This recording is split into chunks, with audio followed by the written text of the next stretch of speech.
Hello. We all have major life events that shape us. I had one of these life events this past Sunday.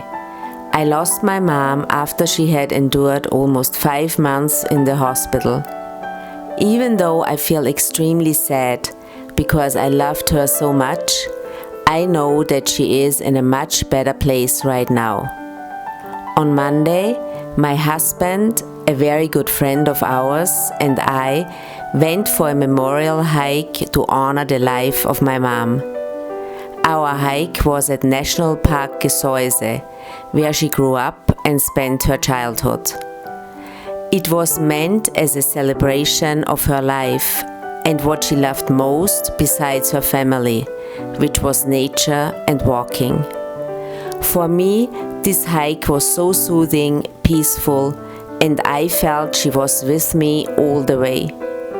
We have created a video of this hike, and I hope you will enjoy watching it.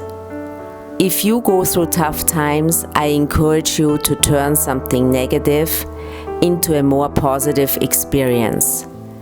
This was a different thought for today, and I will see you next week again. Until then, be happy, be healthy, and be at your best.